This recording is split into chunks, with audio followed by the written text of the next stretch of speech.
Hello and a very warm welcome to the Deutsche Welle debate at the World Economic Forum in Davos, Switzerland. I'm Sarah Kelly. Today we're talking about how to shape a more equitable world. There are looming social challenges as digitalization increasingly influences the way we work, the way we do business, the way that we interact. Millions of workers have already been displaced due to automation, and many more could follow. In fact, the shifts in our economy are expected to be so dramatic, it's being called a fourth industrial revolution. On the one hand, you have the projection that vast amounts of wealth are to be created. But on the other, inequality is expected to rise. So, does the fourth industrial revolution need a fourth social revolution? Joining me now to discuss, we have a very distinguished panel. Winnie Byanyima is the executive director at the not-for-profit Oxfam. Bob Moritz is the global chairman of PwC. Amitabh Kant is the CEO of NITI Aayog, the National Institution for Transforming India. Hilary Cottam is a social entrepreneur and a government consultant. And Rangan is a professor of strategy and management at INSEAD. Thank you so much to all of you for being here today. Please join me in welcoming our panel.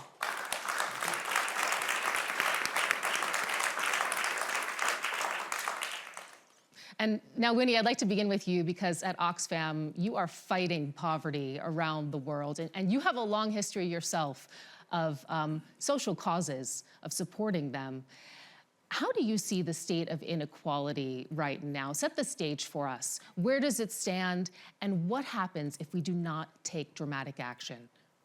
Extreme inequality. Thank you so much. It's a great privilege to be with this panel.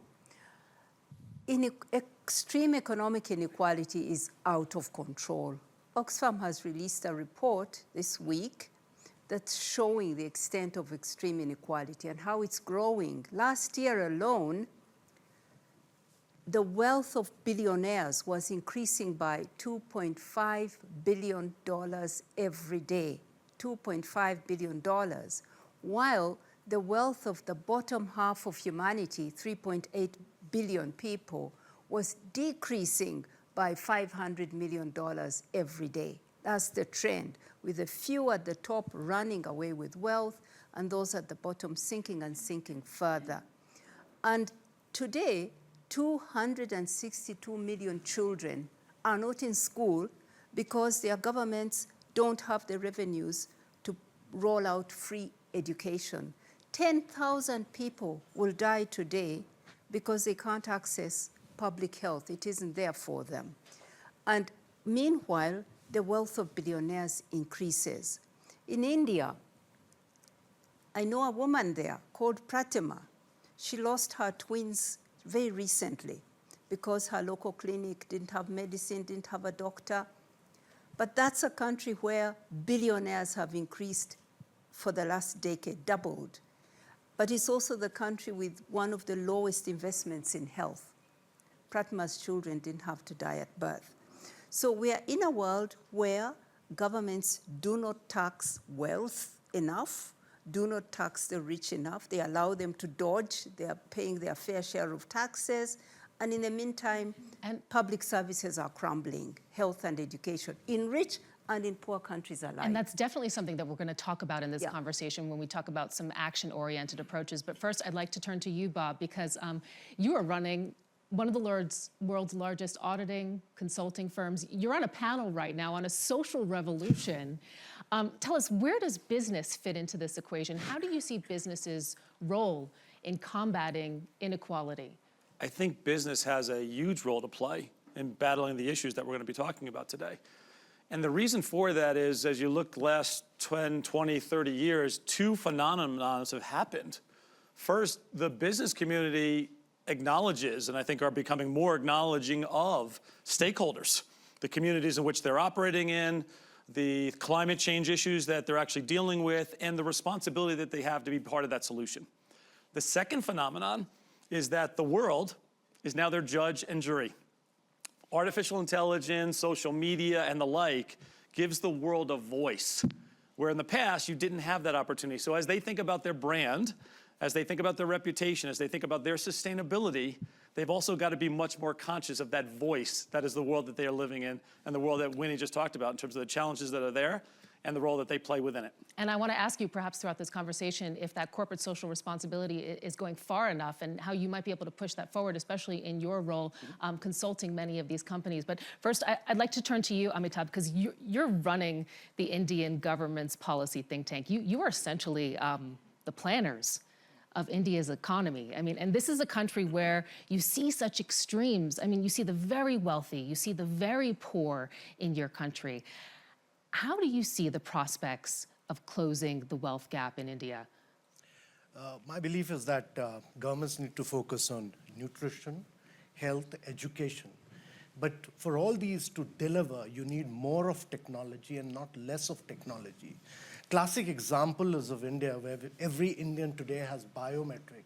Every Indian today has a mobile, and every Indian today has a bank account. Between 2014 and 17, Indian government ensured that every family has a bank account. 55% of the bank accounts opened across the world were in India.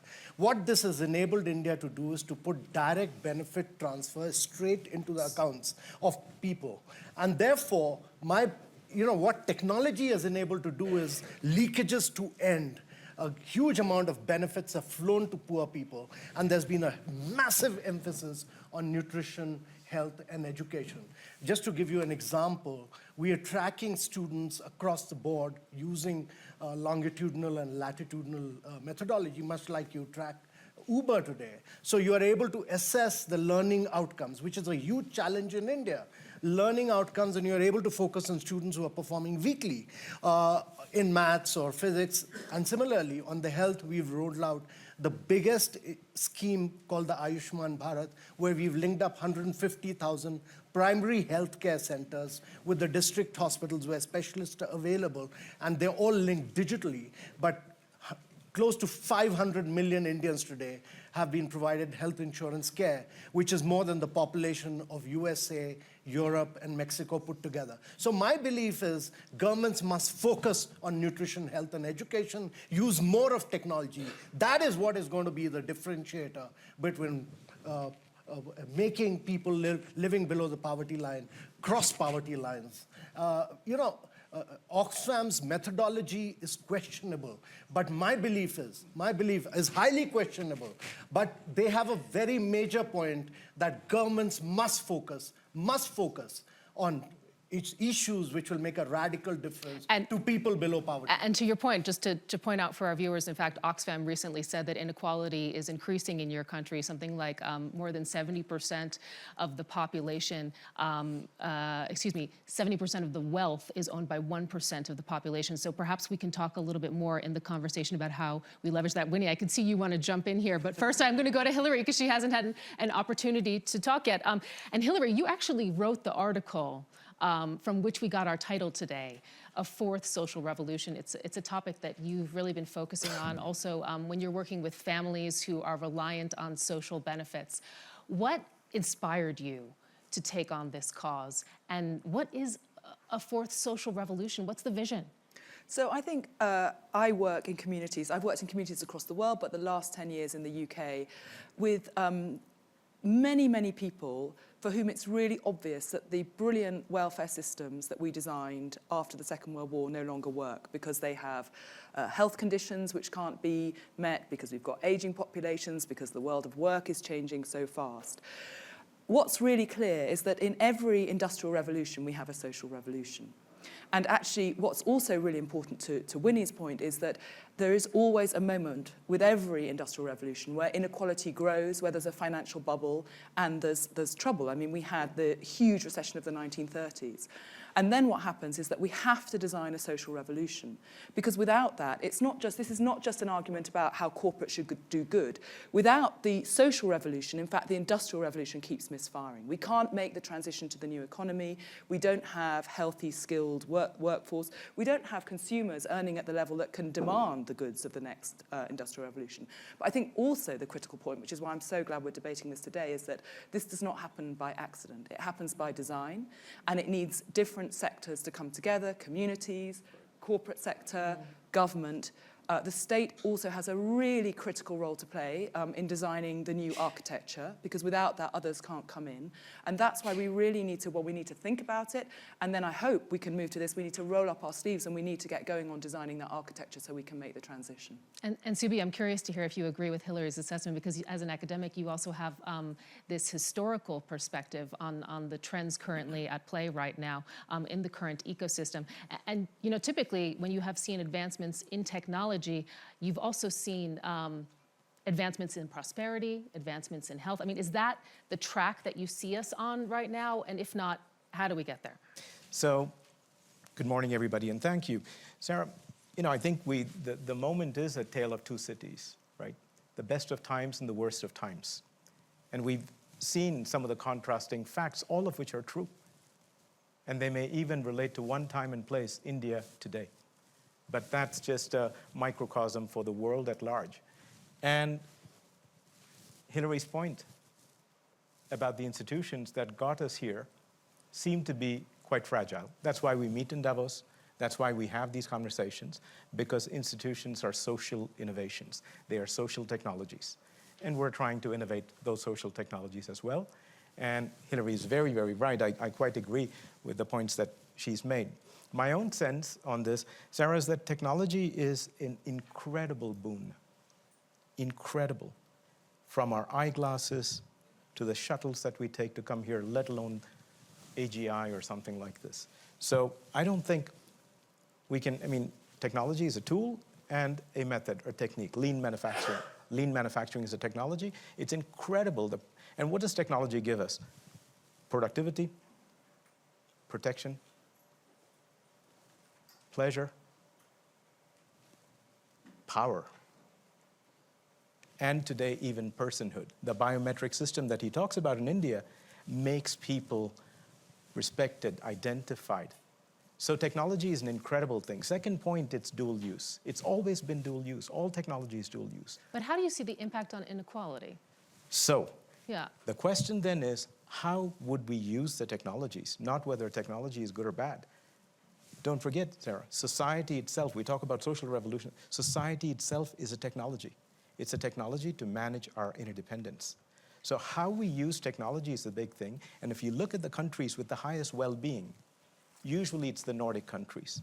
They are among the highest adopters and developers of technology. So the problem is not technology. Inequality is not high in the Nordic region. We know that, if we believe the statistics. So let's talk more about, so why does that happen, and why is the Nordic situation not reproduced in other places? And there again, government and business and civil society, we need all of these voices. Absolutely, and so let's get those voices acting right now, because one of the conversations that's come up this week here at the World Economic Forum is on a sort of new type of capitalism.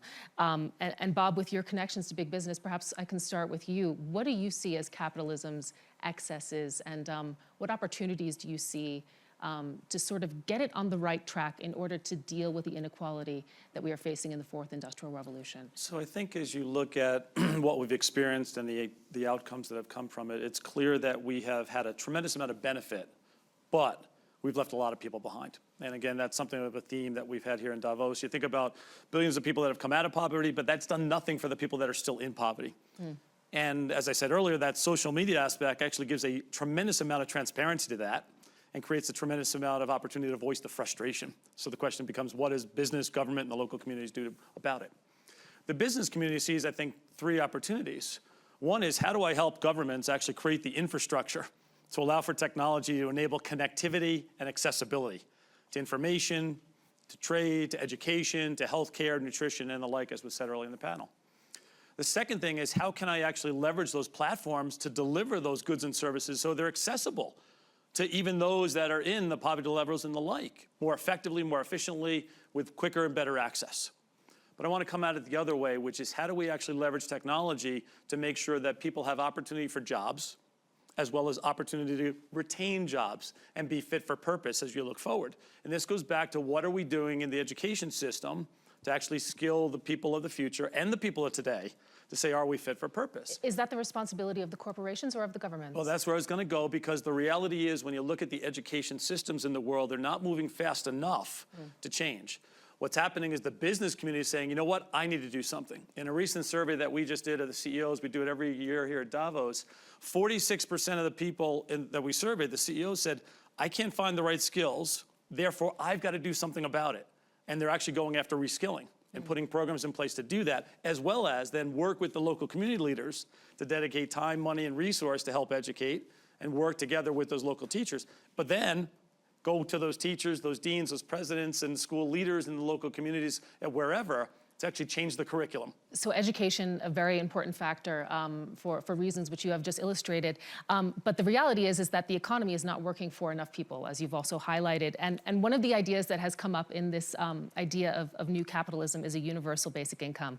Our audience here, you've been weighing in on this, and in fact, we see here that 61% of you do not support a universal basic income. This would be essentially a minimum wage for people who might be displaced. It turns out that the majority of our panel also doesn't agree with it. And Winnie, I'd just like you to perhaps weigh in, because you've called for a more human-centered economy, an economy which values people over profits. How do you see us getting there? You see, we now talk a lot about the fourth industrial revolution and technology and technological change. I'm as excited as everybody else about technological change and the possibilities of living in a decarbonized world, of having health, and working less.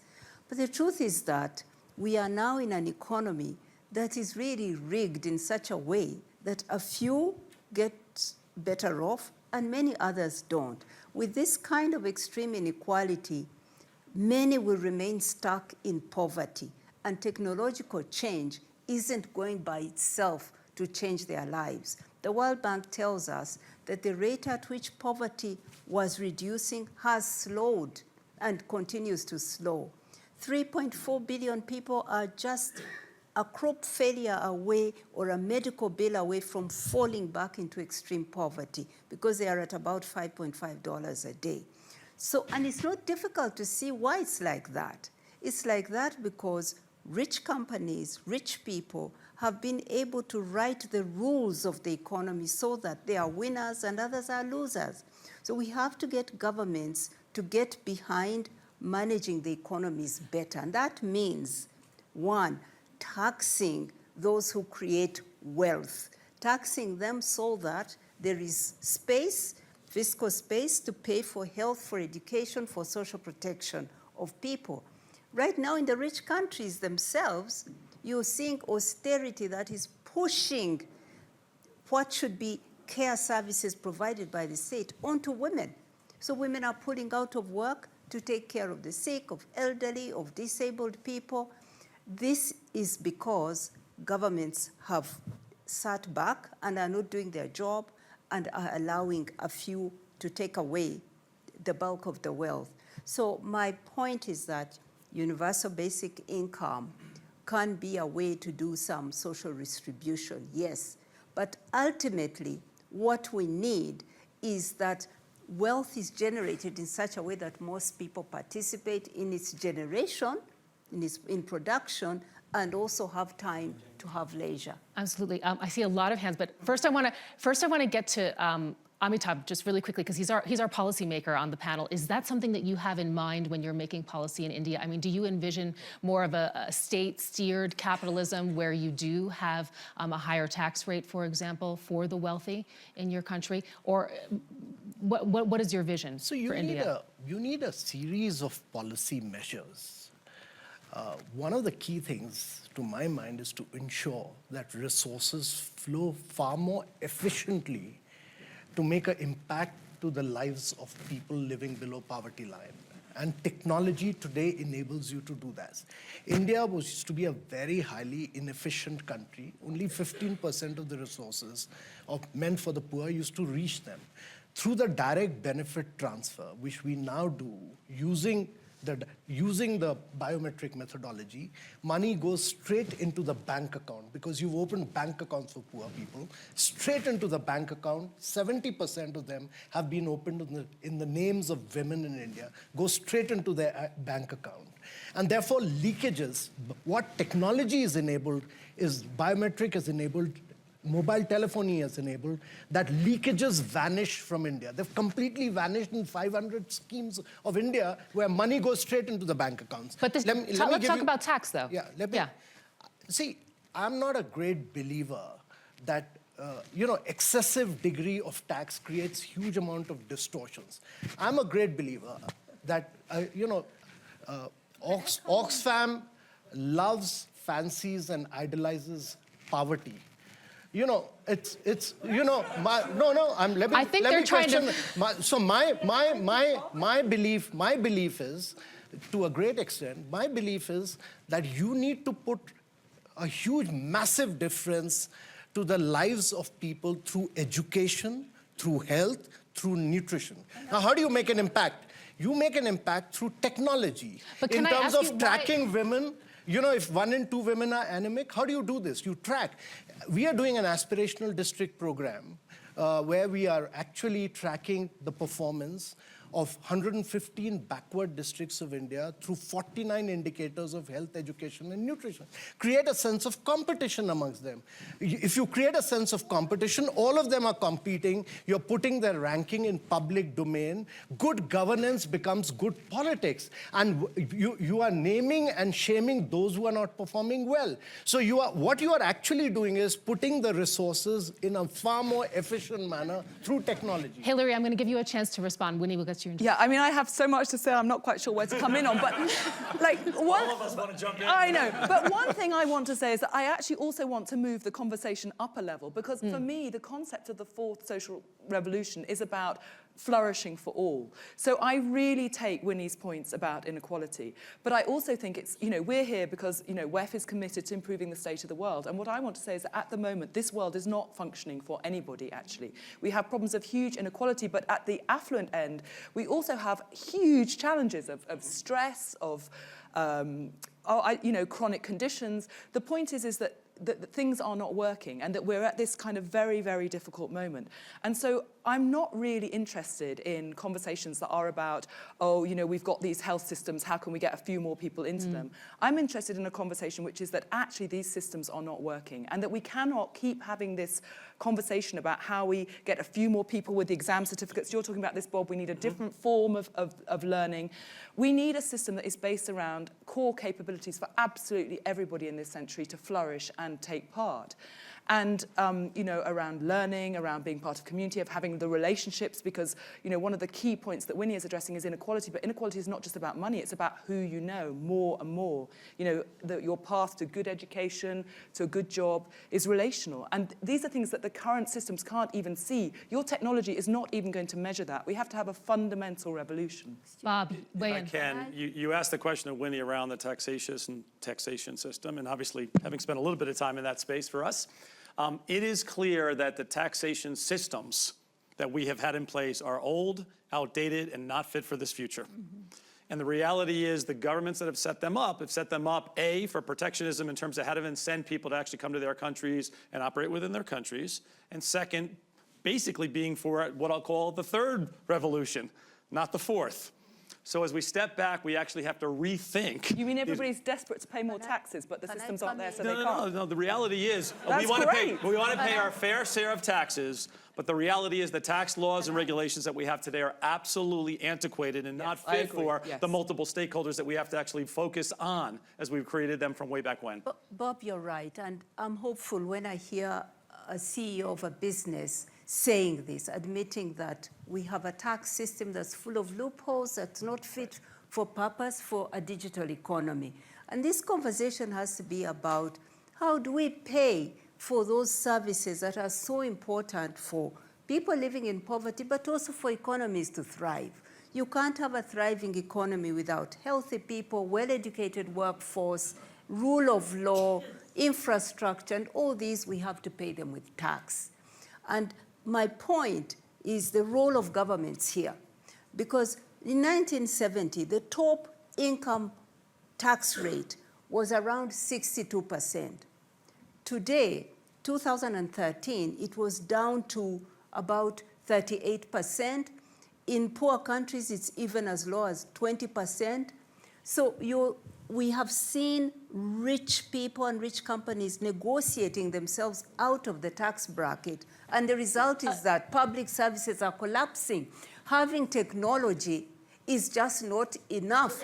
Technology isn't going to solve a problem of not having the resources to plow into infrastructure and people. We've been talking about technology, we've been talking about education, we've been talking about taxation, and I just want to make sure that we also don't forget one point that has been brought up in this whole idea of new capitalism, and that is that our economies are going to increasingly be data-driven. And who owns that data? How is it monetized? How is it leveraged? With that, I'd like to turn to you, Amitabh, because how do you envision that? Because wouldn't data ownership, owning your own personal data, be an incredible opportunity for the people in your country living in rural areas, perhaps working in agriculture? If they could monetize that, couldn't it help lift them out of poverty? So let me first say that in India, we tax the rich quite heavily. We tax quite heavily, but the governments across developing countries work in a very, very inefficient manner. And therefore, the usage of technology can radically transfer this. We've seen this transformation through the Aadhaar biometric system. We've seen this happening by monitoring learning outcomes. We've seen this happening through digital methodology of tracking all 49 indicators and creating a huge sense of competition on a real-time data basis. That is what is needed. Real-time tracking of every single anemic woman, real-time tracking of every single stunted children. This is what is required today. So it's efficiency, it's better governance, it's better focus on nutrition, education, and health, and putting resources into digital connectivity between the primary health centers and the district hospitals. Let us not, so my belief is that you need more of technology, not less of technology to transform. But how to make the gap between how that benefits, though, the people? If you efficiently use technology, you really transform in a very basic manner the lives of citizens, because you're monitoring, you're ensuring better implementation, you're doing away with more leakages, and so on. But let me come back to your basic issue about data. But your government will ultimately control that data, no? No, so data, to my mind, data is the data of the individual citizens. That is the data. The data belongs to you and me, not to the government. And we need to create a data marketplace for individuals to work on. Thank you for clarifying. And that's my belief, that data does not belong to the government, like it doesn't belong, to my view, Google and Facebook. In China, it shouldn't belong to Tencent and Alibaba. In India, the data but India has created a very different model from the Western world or the Chinese world. We have created public entities who are responsible. So Aadhaar is a public entity. GST is a public entity of data of taxes. Ayushman Bharat is a public entity of health data. Data belongs to the individual, but we've allowed data to go out into the marketplaces where private sector can come and innovate, where academicians and research can come and innovate and do more intellectual work around data. But data belongs to individuals and not to governments and not to private entities. Subi, weigh in. So my sense is there's a lot of talk about the government, and I think government is really important, but if we look at trust in government has been declining. Despite all of now, it would have declined even more if the government hadn't been doing the kinds of things that Amitabh was talking about. So let's be clear on the counterfactual. Going back to the point, inequality is not the issue. It's concentration. Height differences are... What's the difference? Height differences are highly unequal. We don't go and say, let's control height inequality, let's reduce that, right? Or weight inequality. It is concentration of wealth that leads to concentration of power, and how that power is used, whether by government or by wealthy companies or individuals. And when it is misused, that's when trust goes down. My big point is that government requires enterprises to step in. This challenge that we face in this century, the 21st century, has to involve enterprises enabling and engaging. And there are three challenges, Sarah. One is what I call the aspiration challenge. A second is the adjustment challenge. And the third is the authority challenge. The aspiration challenge is, what are we going to use technology for? We are moving from an economy focused on output to an economy that should focus on outcomes. The outcomes we care about are fairness, well-being, expanded humanity. If we are not able to make that transition, we will not trust technology. Let me just finish. The adjustment challenge is really about how do we take this human capital, both within firms and outside firms, the youth, women, elderly workers, and of course, the others who may not be included already in the market economy. How do we adjust? Without enterprises engaging on the adjustment thing, as Bob talked about, we're not going to be able to make it. All the government programs are not going to be enough. Education and skills are two different things. And we focus too much on education, too little. It's like food or hunger versus nutrition. They are not the same thing, we now realize. And thirdly, on the authority challenge, what do we want machines to do? Whose data is it?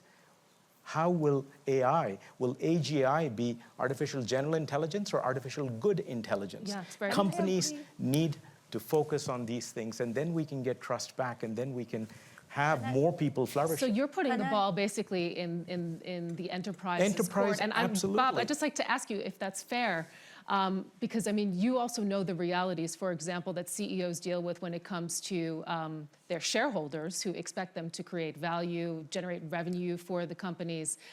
So how do you balance that, and what do you see as, you know, that relation between the government's role and the enterprise's role in dealing with inequality? Let me try to bridge a couple of things that have been said so far.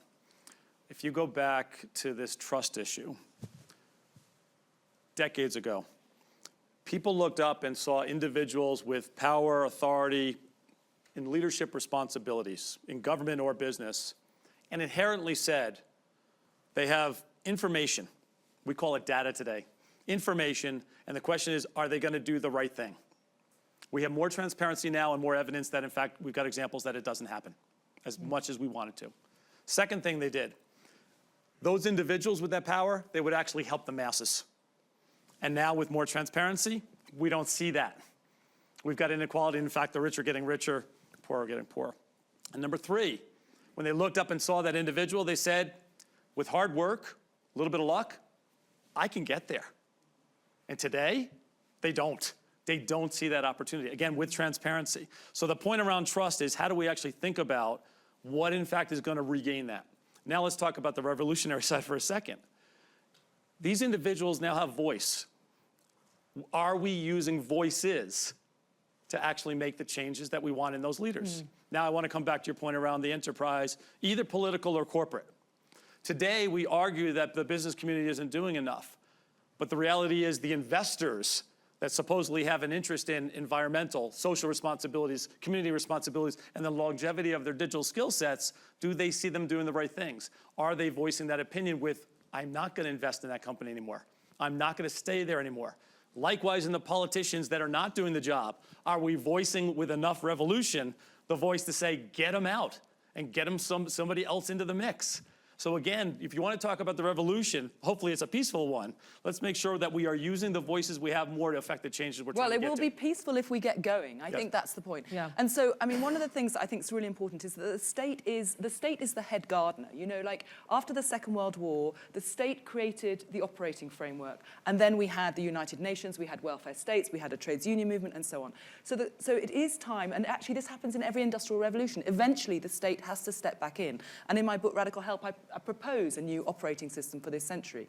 And as you know, Sarah, my work is to actually build these new systems. I mean, that's my day job, is actually creating new welfare systems. And they do rely on technology, because we don't only have new problems in this century, we have massive abundance, which is people that want to get involved. If we design, by which I mean people in corporates, you know, citizens, as you're talking about voices everywhere, if we design systems with the grain of people's lives, they want to help others and they want to be involved. And so in the work I do, I use technology actually to subvert in a peaceful way the way that we're currently thinking about how we find work, how we support people with chronic conditions, how we challenge issues such as demographic challenges, aging, migration, What are the and so lessons on. learned from that can then be taken away, from people who are doing their own work, perhaps here? So I think that the first thing is that something that is very powerful is that in all the solutions that I design, everybody joins in. So I have, for instance, enterprises that support people into work, and most importantly to progress in work, because in the UK anybody can find a low-paid job. What you can't do is progress out of that job. And so, for instance, I create communities where people in work, out of work, and in between join together. And through that, and through simple facilitated exercises, and people want to join of all walks of life for different reasons which we don't have time to get into, but they do want to join, people make the connections and take the next step and move on. Now, the traditional way of running our welfare systems is to say we've got these massive problems, we've got very little resource, we need to keep everybody out and try and find, as you're suggesting actually, Amitabh, who are the people that most need it. But technology enables us to completely turn that on its head and say, look, what is most important is that everybody joins in. We need these relationships, we need these connections to each other, whether it's as citizens or business, entrepreneurs. And so what we can do is we can use those platforms, and the more people who join, the more effective they are, the more relationships, the more opportunities. So for instance, with an employment service, I can have a small team of 4. I can use existing technology, mobile phones, CRM systems, a community of 2,000 people in each place. It costs 1/5 of any existing approach and is 6 times as successful. So this is the kind of way we can think, but not using technology. I do have to disagree with you a bit, Amitabh, well, on quite a few things, but I think that what we can't do is use technology to underpin the existing systems. It's not about further efficiency. It's about thinking about how do we radically transform now so everybody in, and that is the social revolution I'm talking about. Let's talk a little bit more about that revolution.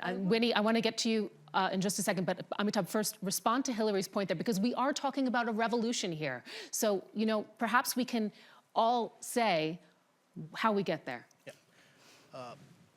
So my belief is that let's not damn growth. Growth is important. China has been able to lift very vast segments of its population above the poverty line with growth. In India, we've lifted 250 million people because we've grown consistently with growth and with technology.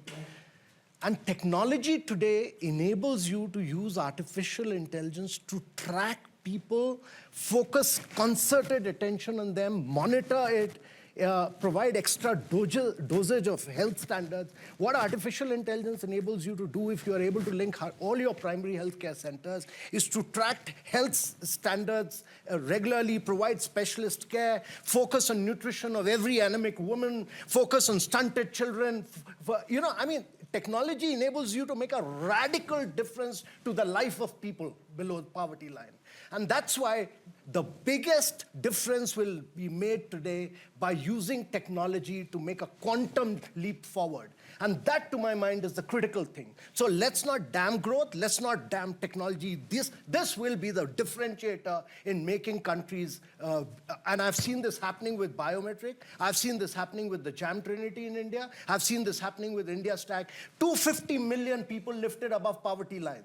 So my belief, to a great extent, is that technology will be, and India, countries below the poverty line in Africa, India, all must use technology to make a difference in education, in health, in nutrition, by tracking every single person below poverty line on indicators, on outcome-based indicators, which is what we are doing.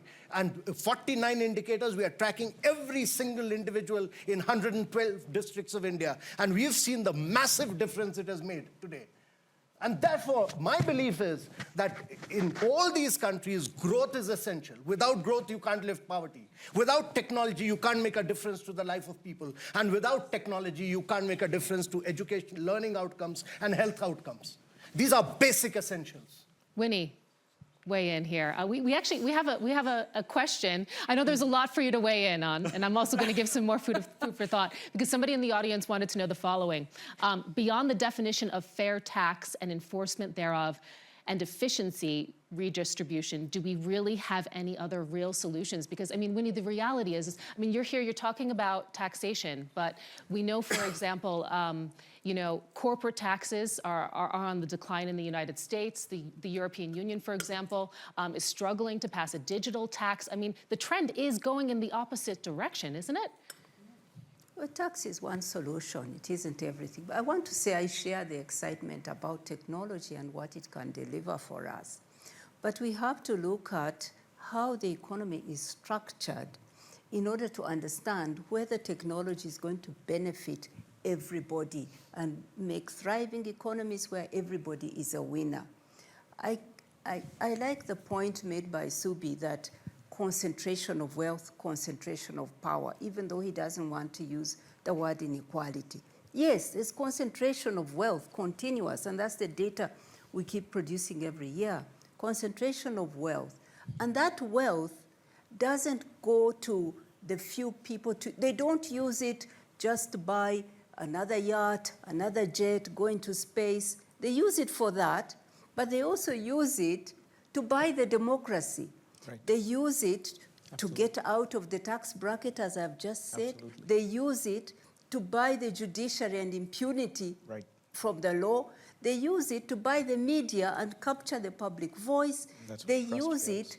to disempower the majority. So unless we talk about, and that's why I say it's not just about tax, unless we talk about how the economy works for all, we will not get, technology is leading to monopolies. We now have big tech companies that control our data, our information, that don't pay their taxes. I think you know about the tax scandals of the big.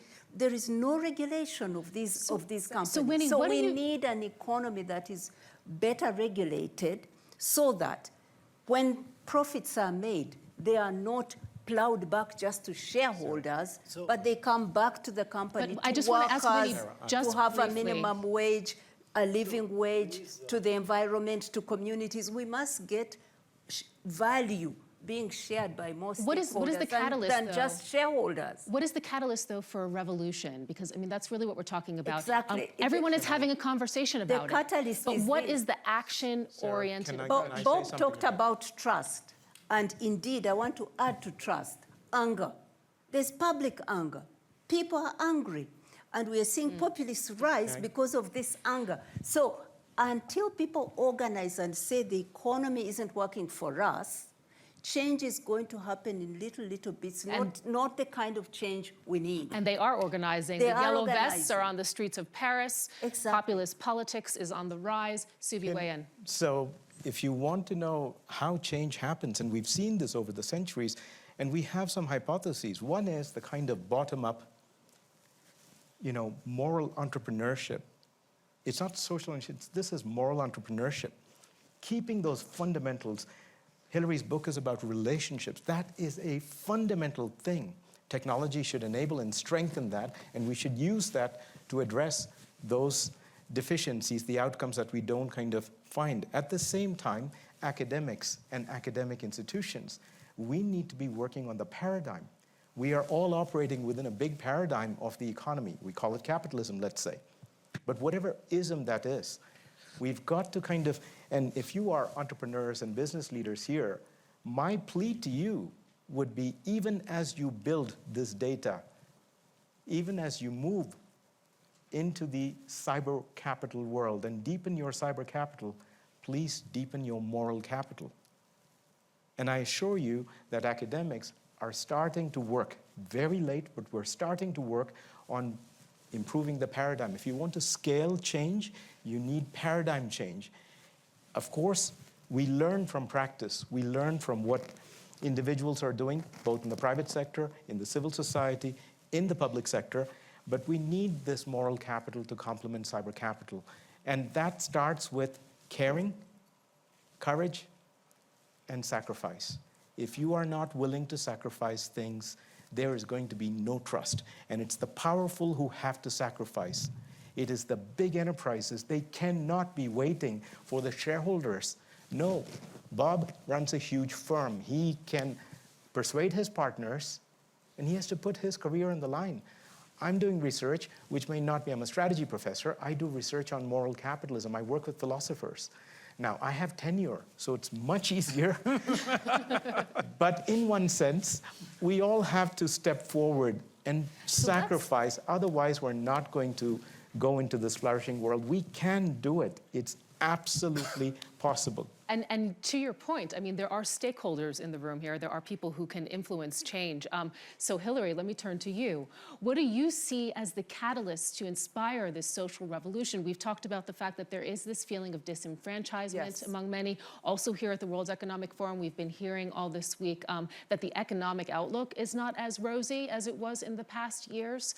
What do you see potentially on the horizon to get this change going? Well, okay, firstly, I just want to say about the tax question, let's not reduce it to that, because the reason I do my work is because I work with communities where the existing welfare systems, and by the way, this is not just in the UK, it's also in Denmark. I mean, you talked about the Nordic model, where people are trapped in those systems and their lives aren't changing. So it isn't just about finding money to fund old models, it is about changing the model. So with that starting point, nothing changes without a vision, and actually I think the vision has to be positive. We don't join something that is about, I don't know, kind of losing something. And we need, I mean, the biggest challenge, of course, is the environment. We need something that is organized around a smart green revolution, which we know will create jobs, which will create different standards of living. So we have to have a big vision. We have to paint it in a way that everybody can feel, they can see themselves as part of that story, whether in my community in Peckham in South London or whether at the board of PwC. This has to be a big story. And then we have to think about what are the practical steps we need to get there. And I posit a capability framework. But what I'd also like to say is that this work is everywhere. Everywhere I go in the world, I see work that is already in the new paradigm. But the problem is, it's marginal at the moment. It's struggling for resource, it's not well funded. We've also had a big conversation here at Davos about metrics. It doesn't fit existing metrics. But we could move very, very fast by, as I say, having a simple operating system and then funding and supporting everything that is marginal. And that's what's happened in the last industrial revolution. When we created our welfare states and the UN and so on, not everything was new. But people stood up and they said, this is the vision. It's a vision of flourishing for all. We're not going to worry about war or this huge recession we're part of. We're going to be bold and we're going to say that everybody is going to gain from this industrial revolution. Not everybody did. I want to come back to that. But the thing is that then things that already existed were funded in a different way and were folded into this new framework, and the lives of billions were transformed. And that's what we need to do again.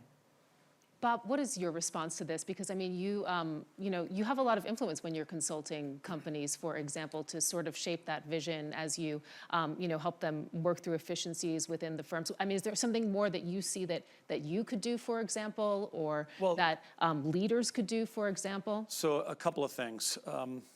As I said at the opening comments, the business community is definitely now seeing the needs of the many, not necessarily just the needs of the investors. And again, I don't want to generalize. We have a tendency in Davos sometimes to make it absolutes and generalizations. But that trend is getting better. That trend is getting better, and there's more acknowledgement of it because, again, the voice of the employees that actually want to do this. You want to talk about one element of optimism, and actually there was somebody in the audience that was on a panel with me yesterday. He was hugely optimistic. Why? Because of the students he was interacting with that get this and are really having an impact and doing something about it, and the world of possibilities for those that were not as privileged to get the opportunity to actually have the impact. The second thing that's really interesting is when you've gone through the previous revolutions, if you look back in history, the systems that you talked about were primarily dominated by one part of the world that had influence on the rest of the world. What's really interesting now with the concepts and the mega trends that are out there, we actually have moved from singularity when you go back to British colonialism or the American point of view, et cetera.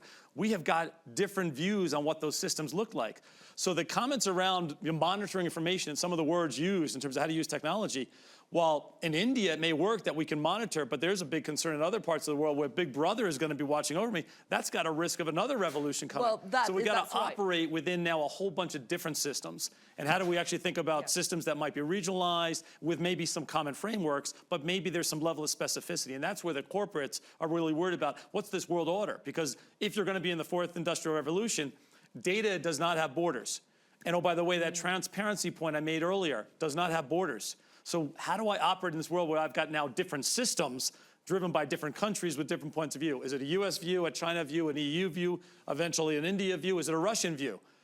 whole bunch of complexity in terms of what do I do in that regard, and it's not a one-size-fits-all, even though the principles and the framework absolutely are. I'd like to give our audience, by the way, a chance to weigh in. Amitabh, I'll give you a chance to respond, but there's a roving mic, so just raise your hand, and then you'll ask the next question after your response. Amitabh, the floor is yours. I've worked in the traditional fisheries sector of Kerala for long, and we were providing new technology to enhance their output, but opening their bank account was a nightmare. It used to take 9-10 months, know your customer. We are now able to do this in less than a minute in India, sheer technology.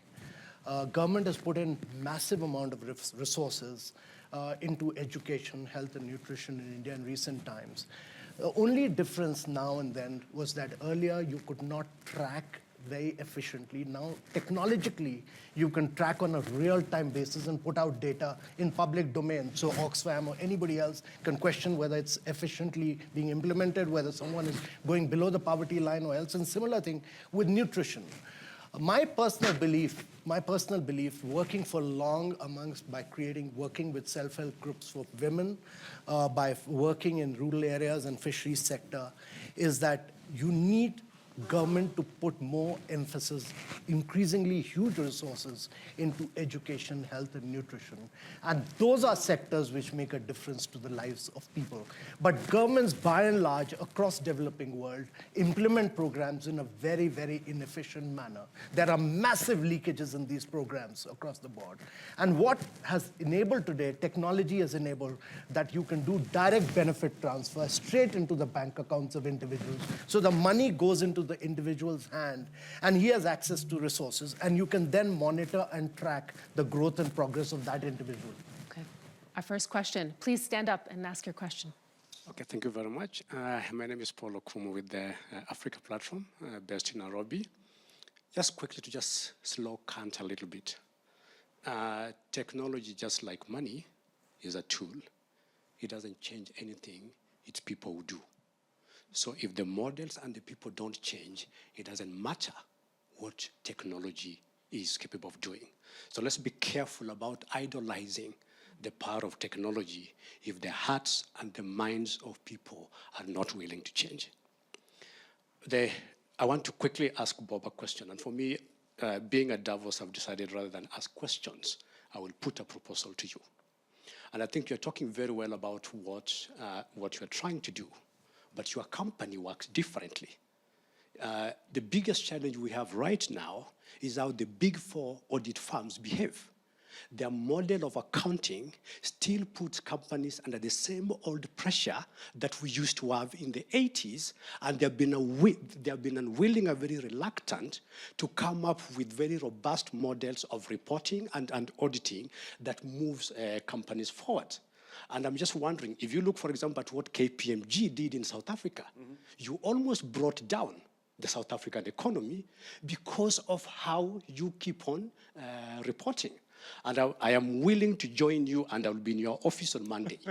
If you are ready to personally say, you know what, I think we are going to begin by ourselves. We can look at other businesses, but we'll begin with ourselves. And I think those of us who are in the big four have a responsibility to change the reporting model to make the companies much more robust.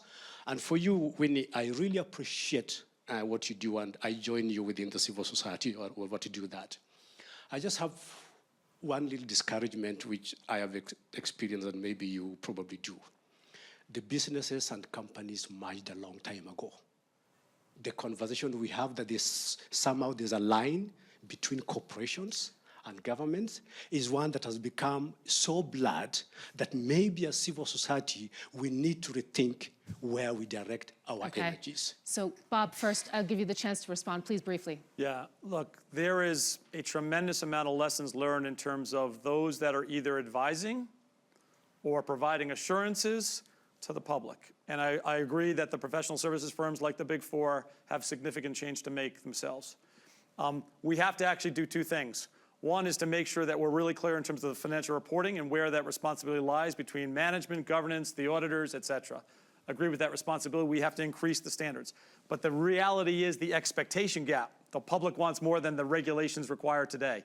So we actually have to work together to actually take that issue on, and I'm happy to do that. That's what I think is happening in other places in the world. Not so much in Africa at this point in time, but I think there's an opportunity to go after that. Yeah, but Great. can I- I'm going to have a challenge now for our panel because we said that we wanted an action-oriented panel. And I'd like to ask you, over the next year, if you could see one thing happening that would really catalyze meaningful social change on this issue of inequality, what would it be? The challenge is, can you do it in 2 sentences or less? Because we're nearly out of time. Hilary, I'll begin with you. Yes, I would like people to help me build a new form of worker organization, a new worker collaborative. We need a different compact between workers and employers that brings that sort of all the financial architecture that doesn't work to find housing, to kind of reskill. We need to build something that is completely different, to which every worker is a part and is connected. And this would be the most important stepping stone to moving forward the fourth social revolution. And here we can make it happen. So if you can help me, please come and talk to me afterwards. Subi. So I'd love to invite you to think about 3 C's: competence, character, contradictions. Please, 1 year from now, when we come back and we see one another, I'd love to see the ratio of character to competence improve. As leaders, as entrepreneurs, as academics, let's engage our character more. Character means caring. Character means sacrifice. Character means putting others before yourself, even when that hurts you. And contradictions, yes, the world is full of contradictions. Let's embrace them. It is a messy world, and we will often be in second best, not first best. Let's just avoid third best. It's okay. We are doing quite well. I'm optimistic. Amitabh. Focus on nutrition and health. Just one thing. Nutrition and health will make all the difference in the world in developing countries. Bob. A hard thing to do, I'll go back to what China and India has done, is create that infrastructure for connectivity, and then we can write the rules and change the system. The soft thing to do, we need to talk more about compromise. We need to talk more about what we're doing, but equally as important, why we're doing it and the impact it's having. We don't talk enough about that stuff. Winnie, inequality, this is your topic. I'd like to give you the last word here today. Thank you so much. We need to look at the rules and rewrite them so that the opportunities of technology can come to everybody. I think the world this year, if they could get behind rewriting the global tax rules, that would be a good beginning. If we close those loopholes, developing countries can have $170 billion that today goes through their borders and sits in tax havens. They could have that. And if governments could get behind paying for health and education for all people and not to duck collecting taxes, but start giving everybody health, every child to be in a classroom. I think that would get us into the fourth industrial revolution in a way that everybody benefits and not just a few. I'd like to very much thank our panel for all of their insights, all of their participation today. You have been watching the fourth social revolution, our debate here at the World Economic Forum. This has been the Deutsche Welle debate. I'm Sarah Kelly in Davos, Switzerland. Thank you very much for joining us.